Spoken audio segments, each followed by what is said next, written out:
Decades ago, Peter Drucker came up with a concept called the knowledge worker. So we're going to transition here a little bit. The knowledge worker. And I remember when I read about this the first time, I thought, oh, knowledge worker, what's that? And he said, well, we're shifting away from manual workers and into knowledge workers. So people aren't sitting around anymore, just making brake parts for cars.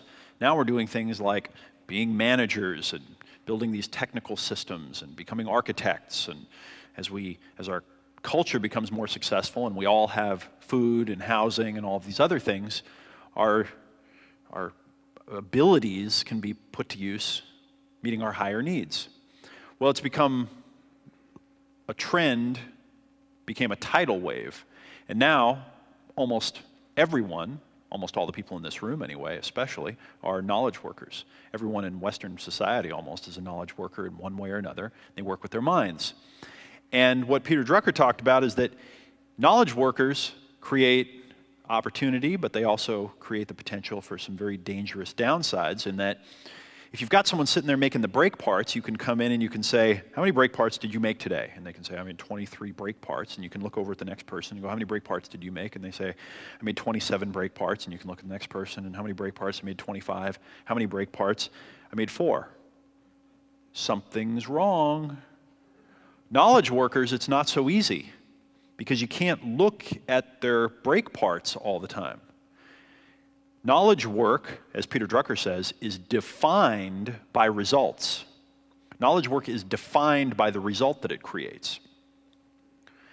And so the ability to find stars who are great knowledge workers that can not only work with knowledge but then turn it into results is a little bit bigger challenge. And this undergirds or underpins the importance even more of finding stars, of learning how to recognize when someone just is a star. That's who they are, is a star. And they have these qualities that we're going to talk about outside of, I type 47 words per minute, and I am trained in Microsoft Office and whatever else, but the intrinsic motivation and the aspirations and the abilities and all of these kinds of the passion, that stuff. Brad Smart, who wrote the book Top Grading, who I mentioned before, probably the smartest guy maybe that's ever lived in the area of recruiting and interviewing and hiring. He talks about this notion of A players, B players, and C players. And he says some interesting things about C players, and the more I've thought about it, and the more I've looked around at it, I went, wow, he really gets something here. A C player, right, an underperformer, someone that's just not right for that role, maybe not intrinsically motivated person who's not in it for the excellence and to be great. C players not only don't perform, they don't not only deliver results that are poor, but they also turn A players into B players and C players. And they are like A player repellent. If an A player comes into your business and looks around and sees a bunch of C players, it's like, that is not where I want to be.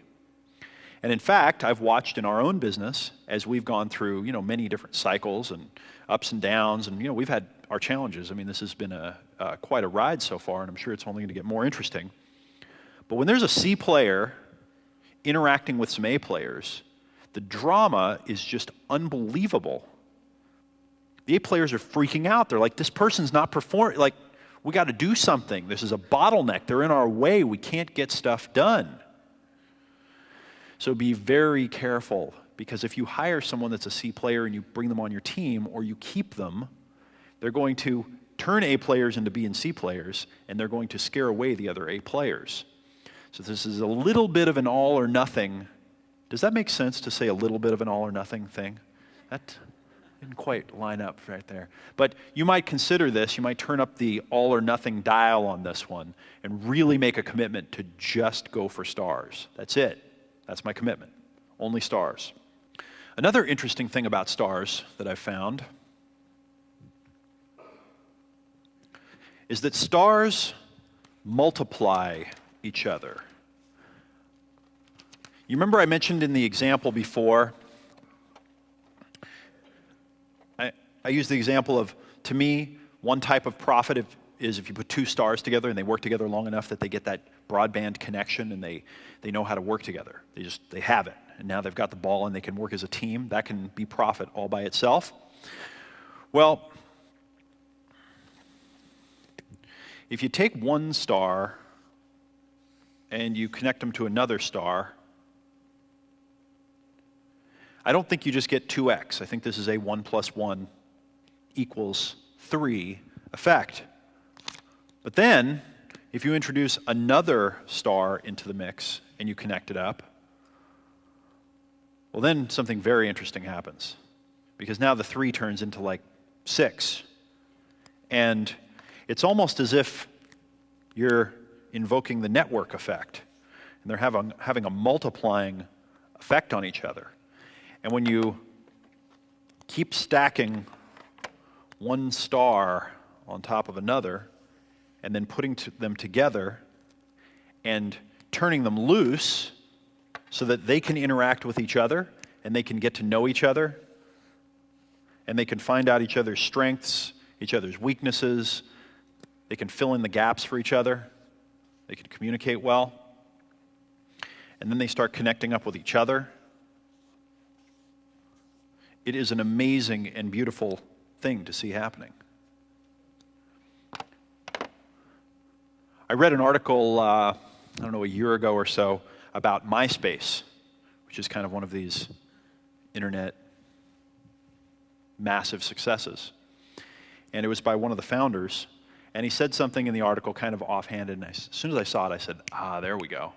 And what he said is, the management team at MySpace, we had worked together for 8 years before MySpace came along.